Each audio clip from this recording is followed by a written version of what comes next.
Bienvenue sur Africa 24 dans cette nouvelle édition du 12-15. Voici les titres de l'actualité. En Mauritanie, une commission d'évaluation a été mise en place par Mohamed Ould Abdelaziz, le chef de l'État. Objectif, redynamiser l'Union pour la République, le parti au pouvoir. Au Maroc, le roi Mohamed VI a nommé ce lundi 22 janvier de nouveaux ministres. Un nouveau portefeuille vient également d'être créé. Il s'agit du ministère de la coopération africaine.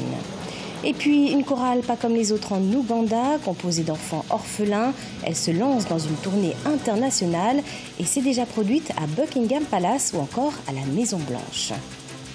Mais tout d'abord, George Weah, le nouveau président du Libéria, a nommé les premiers membres de son gouvernement. Nathaniel McGill, président du Congress for Democratic Change, devient donc ministre d'État et chef de cabinet de la présidence. Samuel Tuea obtient quant à lui les finances. Et enfin, Charles Gibson est le nouveau ministre de la Justice. De nouveaux membres qui seront confirmés par le Sénat. En Mauritanie, une commission d'évaluation a été mise en place mercredi 17 janvier par le président Mohamed Ould Abdelaziz, composée de plusieurs ministres et de membres du bureau politique de l'Union pour la République. Cette commission aura pour mission de donner un nouveau souffle au parti présidentiel qui connaît actuellement des difficultés internes. Les précisions Solène Duplessis. Mohamed Ould Abdelaziz, le président de la Mauritanie, a tenu une réunion vendredi 19 janvier avec Sidi Mohamed Ould Maham, le président du parti, l'Union pour la République, l'UPR, au pouvoir depuis 2009. À l'issue de la réunion, une commission chargée d'évaluer l'action du parti a été créée. La commission sera chargée de proposer une approche pour redynamiser le parti et pour entreprendre les opérations d'adhésion. La commission intervient alors que le parti connaît actuellement une crise interne.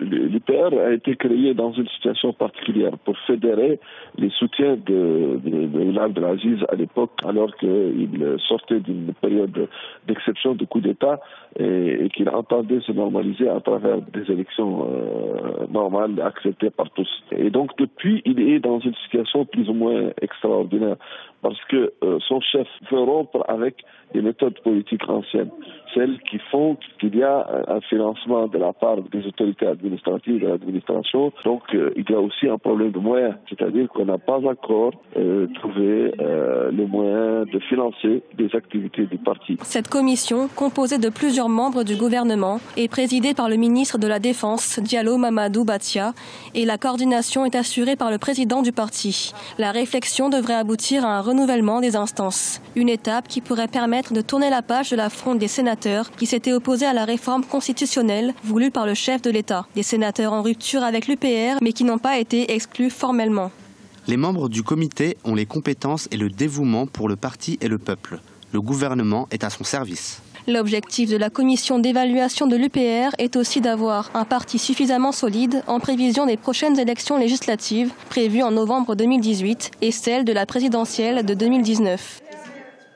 Annoncé par le roi du Maroc le 13 octobre devant le Parlement, la création du ministère chargé de la coopération africaine est à présent effective. Un ministre délégué auprès du ministre des Affaires étrangères chargé de la coopération africaine a donc été nommé ce lundi 22 janvier par le roi Mohamed VI. Plus d'explications avec Mariama Dramé. Le gouvernement marocain est au complet. Les postes vacants laissés par les ministres limogés en octobre 2017 dans le sillage de l'affaire Al-Hosseima et le programme de développement sont désormais occupés. Si de nouveaux ministres font leur apparition, un nouveau portefeuille vient également d'être créé. Il s'agit du ministère de la coopération africaine, un grand pas dans la dynamique du Maroc dans sa conquête économique du continent. Notre politique en Afrique, Dieu soit loué, a démontré son succès en commençant à porter ses fruits, tant au niveau des positions politiques au sujet de questions de notre intégrité territoriale qu'en ce qui concerne le renforcement de la présence économique du Maroc et le développement de ses relations avec les différents pays du continent. Nous aspirons à ce que la future politique du gouvernement soit globale et intègre vis-à-vis de l'Afrique et que celle-ci y soit perçue comme un ensemble. Autre fait notable de ces nominations, il n'y a pas eu de changement dans la structure de la majorité gouvernementale constituée par Saadedine El Othmani, le Premier ministre. En effet, elle est politiquement restée intacte. Il y a eu, pendant un long moment, il y a eu un blocage. On s'est dit que les noms des remplaçants n'avaient pas plu en haut lieu. Dernièrement, le chef du gouvernement a fait une sortie. Il a dit qu'il tenait à ce que le PPS reste au gouvernement. Donc voilà, il a respecté sa parole et voilà, il y a eu beaucoup de supputations, de gens qui disaient bon, il y a peut-être l'Istiqlal qui va venir remplacer le PPS et même le mouvement populaire, mais finalement non, c'est la même structure. Mais voilà, ils ont décidé de garder les mêmes partis et pour assurer une majorité confortable au Parlement. Ce sont au total 5 nouveaux ministres qui ont été nommés lundi 22 janvier par le souverain Mohamed VI. Le Parti du Progrès et du Socialisme PPS a récupéré les 2 ministères qu'il avait perdus. La formation politique a également gardé le portefeuille de la santé. Focus à présent sur la chorale des enfants de Watoto, originaire d'Ouganda. Elle se produit partout dans le monde afin de récolter des fonds pour soutenir les enfants vulnérables du pays et rencontre beaucoup de succès. C'est un sujet de Solène Duplessis. Comme chaque année, la chorale de Watoto, composée d'enfants orphelins ougandais, se lance dans une tournée internationale. Les enfants chantent en anglais, swahili ou d'autres langues d'Ouganda. L'objectif est de récolter des fonds pour les enfants vulnérables, qu'ils soient orphelins, enfants de la rue ou souffrant de maladies chroniques. My mother first abandoned me. Ma mère m'a abandonné sur la route. Et ensuite, les autorités locales m'ont amené au village de Watoto. Brought me to baby Watoto. Back home in Uganda. En Ouganda, il y a encore des enfants qui ont besoin d'aide. Alors nous venons ici et nous obtenons des sponsors pour qu'ils puissent parrainer les enfants qui pourront ensuite aller à l'école.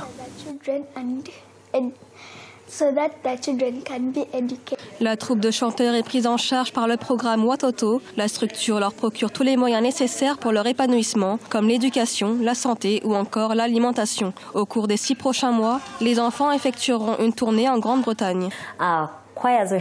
Nous avons des enfants âgés de 6 à 13 ans et toutes les chorales durent 6 mois. Nous voyageons partout. Nous sommes la chorale britannique. Il y en a une en Asie, 2 aux États-Unis, une au Canada et nous en avons une qui va au Brésil. Nous allons dans le monde entier. Et ce que nous faisons, c'est sensibiliser les gens et gagner leur soutien. La chorale de Watoto s'occupe d'environ 3000 enfants dans 3 villages en Ouganda. L'organisation, soutenue par des sponsors locaux et étrangers, s'est déjà produite à Buckingham Palace ou encore à la Maison Blanche. Ce mercredi 24 janvier célèbre la première journée mondiale de la culture africaine et afro-descendante. Initiative de John Ayité Dossavi, fondateur du réseau africain des promoteurs d'événements culturels. Objectif de cette journée, promouvoir la culture africaine et permettre aux passionnés de la culture africaine de se retrouver en communion avec le continent. À cette occasion, des événements culturels ont lieu dans plusieurs pays sur le continent africain, mais aussi en Europe. Côté sport, le championnat d'Afrique des Nations se poursuit au Maroc. Le Nigeria a remporté le match contre la Guinée équatoriale 3-1. Le pays reste à la première place du groupe C. Le Rwanda a perdu contre la Libye 0-1. Niveau classement, le Nigeria est à la première place du groupe C, suivi de la Libye, du Rwanda et de la Guinée équatoriale. Les matchs du jour à présent, ce mercredi 24 janvier, le Congo, premier de son groupe, affronte l'Angola à 19h GMT et le Burkina Faso fera face au Cameroun à 19h GMT également. C'était le journal de la rédaction. Merci de l'avoir suivi. Retrouvez dans un instant une nouvelle édition de l'information sur Africa 24.